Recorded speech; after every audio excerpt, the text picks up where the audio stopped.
नमस्कार। आज मैं आपके लिए ऋषि पंचमी की पौराणिक कथा लेकर आई हूँ।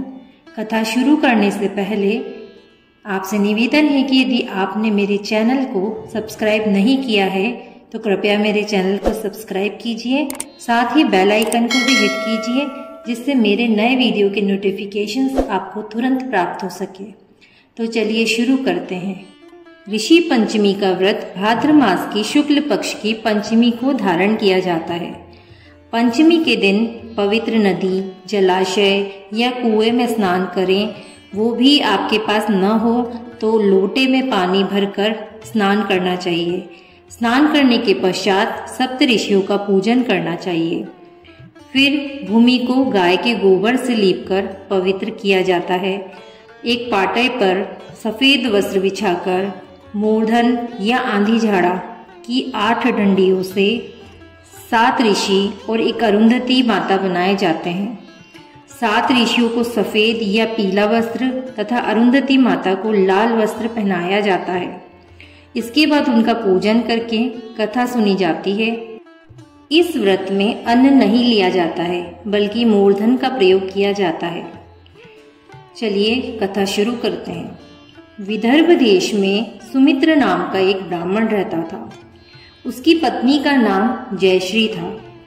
वैसे तो उन्होंने अपना सांसारिक जीवन ठीक से निभाया, लेकिन कुदरत के जो नियम हैं, जो संयम और सावधानी रखनी चाहिए थी, उसे रखने में वे चूक गए।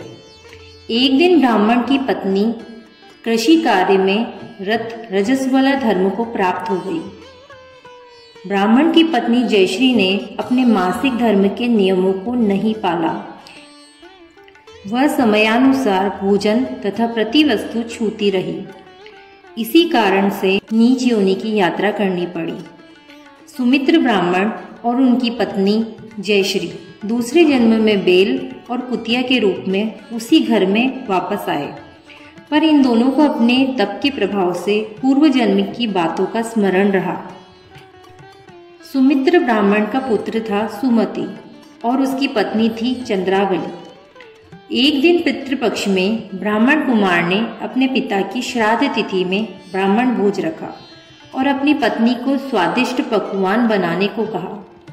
ब्राह्मण की बहू ने अलग अलग तरह के पकवान बनाए। खीर बनाई, पूड़ी बनाई, हलवा बनाया। दुर्भाग्यवश एक सर्प ने उस खीर में जहर उगल दिया। यह सब ब्राह्मणी कुतिया बनी देख रही थी, तो उसने सोचा कि यदि ब्राह्मण ये खीर खाएंगे तो मृत्यु को प्राप्त हो जाएंगे और इससे मेरे ही बेटे को ब्रह्म हत्या का पाप लगेगा। इसलिए उस कुतिया ने वो खीर जानबूझ के झूठी कर दी।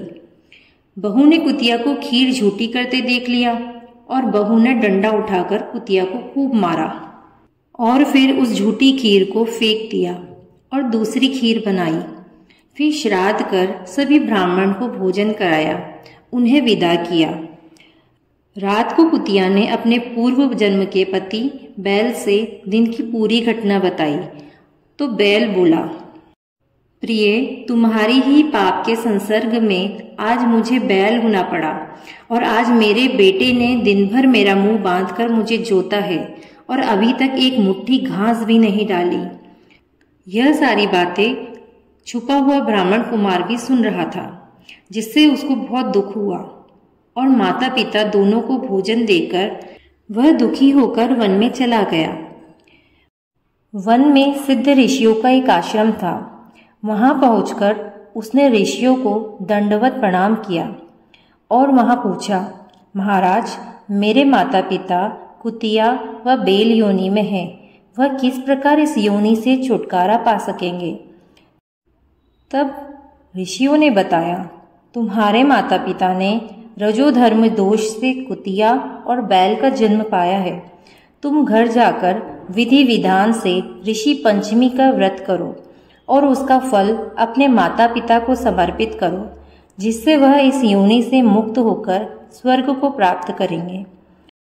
ब्राह्मण कुमार ने ऋषियों द्वारा बताए अनुसार भाद्र माह की शुक्ल पंचमी को ऋषि पंचमी का व्रत किया और अपने माता पिता को समर्पित किया, जिसके प्रभाव से वे दोनों कुतिया व बेल की योनि से मुक्त हो गए और उन्हें स्वर्ग की प्राप्ति हुई। जो नारी इस व्रत को विधि के साथ करती है, श्रद्धा से सप्त ऋषियों का पूजन करती है, वह नारी भयंकर रजस्वला दोष से मुक्त हो धन, पुत्र, पौत्र आदि सौभाग्य के रूप में पाती है। हे ऋषि महाराज, कथा अधूरी हो तो पूरी करना, पूरी हो तो मान करना। जय श्री कृष्ण।